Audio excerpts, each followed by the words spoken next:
Hey everybody, thanks so much for watching the Arkansas Gun Guy. Today, my most requested video by far. I've had multiple requests for a close-up look at CZ's P07 and Beretta's PX4 Storm. Two compact guns, polymer frame, but still hammer-fired double action, single action beauties that shoot incredibly well. Two guns that no matter how I pick up, when I pick them up, I shoot them better than most all of my other guns. So big fans of both of these models. But the other cool thing about them is they both have I think, a very unique or interesting recoil reduction system, whether it's an inverted rail system on the CZs or the rotating barrel on the PX4. And we'll spend a little time looking at that in a second. So super carry options, polymer frame, hammer fired with cool recoil reduction systems. I won't read the boring specs to you side by side about what the length and height, the width and all those things. The Beretta is slightly bigger. The CZ is slightly bigger. The Beretta maybe a tad bit fatter, but not by a lot. They're both pretty much decent carry guns. Interesting, this is the compact carry from CZ, from a Beretta. The full-size Beretta is just a little bit bigger than this P07 compact. So interesting how the sizes all kind of fall together. But when we look at them, let's start with kind of a history. The PX4 was introduced in 2004. The P07 was introduced in 2009. Now, the P07 is kind of an evolution of CZ's P70, the CZ75 series, which has the inverted rail systems. Technically, this is an evolution of a Sphinx, which is a copy of a CZ75. I have a whole other video about this planned in the future. So, but the Beretta is kind of an evolution of their original Cougar system, which had a rotating barrel, I think in a metal frame, and then a 9000S, but it's evolved into the PX4 since 2004. One big difference you'll see on these two guns is the price. The price on the P07 is $489, but you can find them on sale cheaper, actually quite a bit cheaper online if you shop around. This gun I found at a price I just simply couldn't pass up. The PX4 MSRP is $699. I don't really see these ever go on sale. Honestly, I don't really ever see these. They're just not very common at all. My local gun shops never had them. If I look online, you can occasionally find them, but they're not super common. Now, hopefully that picks up because they've just introduced all new models, updated versions of the Storm series. So hopefully the love for this guy keeps growing. Now, they also both offer amazing aftermarket support. PX4 has aftermarket upgrades available from Langdon Tactical, and CZ has upgrades available from Cajun Gun Works. Both companies I've heard nothing but fantastic things about. I can attest to Langdon Tactical because this is a Langdon Tactical gun. I do have a stock Beretta PX4. This is a subcompact I'll refer to when comparing them, and they're different. The differences need to be noted. But Langdon Tactical does a fantastic job. But if you go all in and check all the boxes there and stuff you want, it will more than double the price of the gun. Cajun Gun Works, again, I've heard nothing but fantastic things about their triggers. I think their trigger is supposed to be mythical. And you can buy guns directly from them, or you can send your gun to have it serviced as well, or upgraded there. Again, pretty much doubles the price of the gun. Again, I'm sure the Cajun upgrade's worth it. I've just never done it. I know the Langdon upgrade's worth it because I've compared the stock versus this one, and I'm very happy with the PX4. I'll also note, as I'm here kind of talking about it, the PX4 Storm is actually easier to probably do some gunsmithing on yourself. All the trigger pack inside here and everything is pretty easy to get to and change out. Langdon will sell you the parts, and there's quick, easy videos on how to replace many of the parts to get improved performance. The CZ looks a little trickier. I know that M-Carbo, I think, and some other people offer other options that you can do gunsmithing on here. But I think it's way more complicated to kind of do your own work on the P07. So there you go. That's kind of the history and the overview of them. Looking at some of the details, both polymer frame. I'll start at the back and go forward. Both have removable back straps. Very small one here on the P07 and the full length here. I'll tell you the CZ is definitely a tougher one to get off and on because you have to kind of work with this lanyard loop here, push in, springs pop out and fly everywhere. It's not as easy as the standard, just drive a push pin out and replace it. So the PX4 is also not super easy, but it's easier than the P07 to replace the back strap.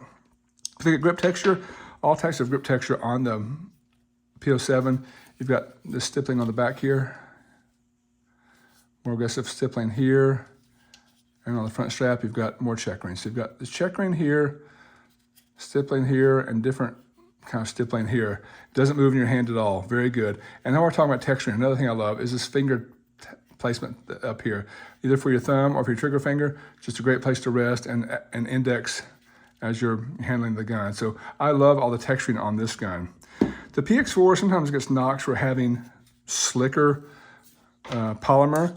It really only has texturing on the back strap, toward the light, on the back strap here and on the front strap. But I will tell you, again, I'm not doing real world shooting, and I'm not running through competitions with ungloved hands and sweaty palms. I've never had any issue with controlling this gun, but many people do. And the first thing most people do is put on these Talon grips. I bought this gun used, and Talon grips came on there. So people do use those. And I've shot this, it feels fine. I just didn't like the tape on the gun. So, but one thing people don't like is the slick look of the grips here, a slick feel of the grips. Speaking of looks, while we're on that topic, some people say the PX4 is ugly. Some people say it looks like it's from outer space. It's definitely unique. Beauty's in the eye of the beholder. I think it's a very cool looking gun, but it definitely doesn't look like most guns. Take that for what it's worth. Both guns come with different operating systems for the cocking, decocking safety versions. The PX4, or the P07 rather, has the Omega trigger system, which comes by default with a decocker. These guns have been safety checked already, by the way, but you cock the gun, you decock it like that. It also comes with an option that you can apparently pretty easily replace this switch in the back and make it a safety only, so you can carry it cocked and locked. I've not tried to do that. The instructions and the parts did come in the bag with it, but I am a decocker kind of guy. I'm going to show you the standard decocker on this stock PX4. So you can cock the gun here, and you'll notice it has these wings on here that are very easy to access, but they kind of hurt. If you rack the gun, they hurt. If you grab it the wrong way, you definitely feel it, but you can decock it that way. This one's a decocker and a safety, because when you decock it, it's on safety now, and the gun is like, the trigger's dead. If you want to actuate it, I guess you have one in the chamber and the gun's on safe, you flip up and then you're ready to fire double action.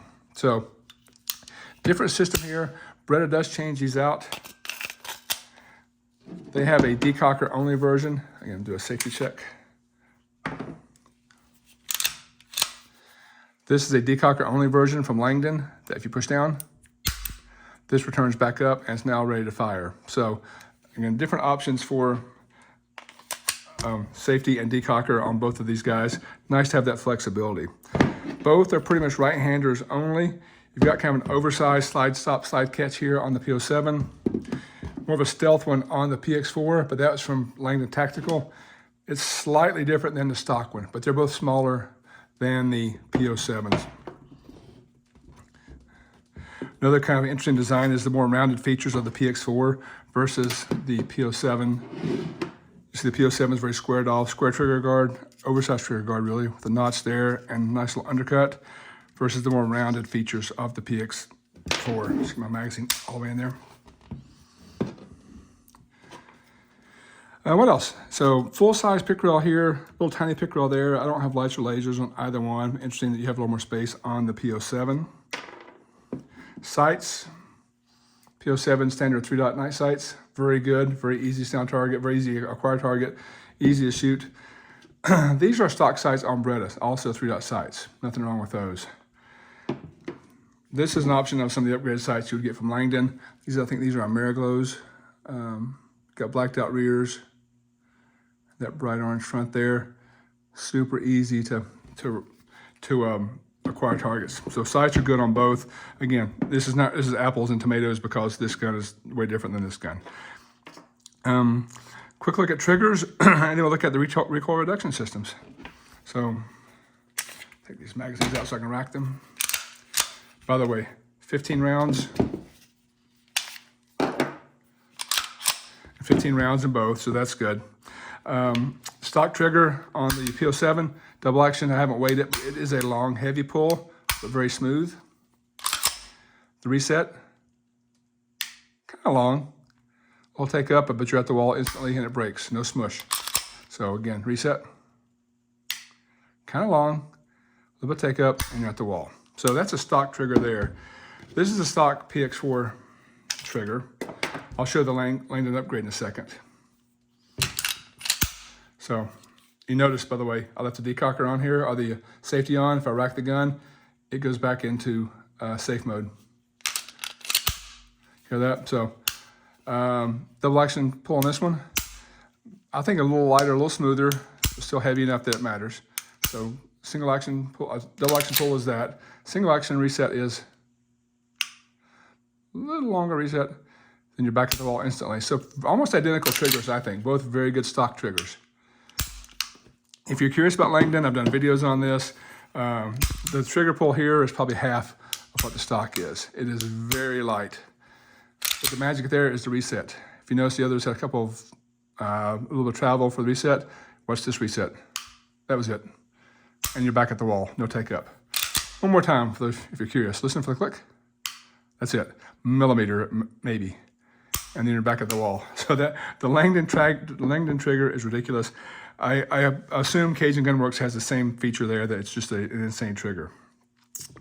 Now the last thing I'll kind of talk about is the recoil reduction system of both of them. Recoil reduction system. Can't say that very well. The P07 uses a standard Browning tilting design. You can see that the barrel kind of tilts up. So in battery, when the gun fires, slide comes back, the barrel tilts up, and you would potentially have some muzzle rise. CZ offsets that by reducing the slide mass. You'll see that the slide mass that comes backwards is much smaller than the slide mass, say, on the Beretta. You've got all this much more steel coming back versus the CZ there. So you have a lot less steel flying back at you. So that helps this guy mitigate recoil reduction, even though the barrel does tilt up. That's done by inverting the rails. Most all firearms have the rails like the P07 here that ride on the outside of the firearm. You can see that the internal rails on the slide are on the inside, and they ride on top of the frame there. This one's sunken in. The slide is here, down here on the outside, and it sits lower in the frame, so it actually creates less steel coming back at you, but does have the tilting barrel. So the lower slide mass offsets tilting barrel. The Beretta has more slide mass coming back, but doesn't use the tilting barrel system. This barrel stays fixed at all times, always pointing forward. Instead of doing the coming back and tilting to pick up the next round, it rotates, which I think is the coolest feature. You'll see as I put the gun to action, this guy's gonna rotate here. That both dissipates energy and just prevents, again, muzzle rise as well. So both guns, I think, are flat shooters. When my friends shoot them at the range, they both are always very impressed by how flat they both shoot. But the one big difference I'll say is that the Beretta, with this, again, my fancy trigger system here from Langdon, shoots faster. This is the fastest shooting gun I have. You can shoot fast and accurately because the barrel doesn't move, the sight, it stays on sight picture good, and you have such short resets. I can go through 15 rounds in way too little time at the range. So there is my side-by-side close-up look at two fantastic carry options. If I had to pick one, I don't know. For the price, can't beat CCW. It is a fantastic gun. I've spent too much money on the Berettas, but my God, they are great to shoot. They're so much fun to go to the range. They're super accurate, super great. So love them both. I shoot them both a lot, and I'll probably have multiple follow-up videos in the future of just long-term updates on both of these guns. So what do you think? Which one do you have? Do you have both? Do you like one versus the other? If people are doing research on these, they read your comments, and I'd love to hear what you think about the P07 or the PX4. As always, thank you guys so much for watching the Arkansas Gun Guy.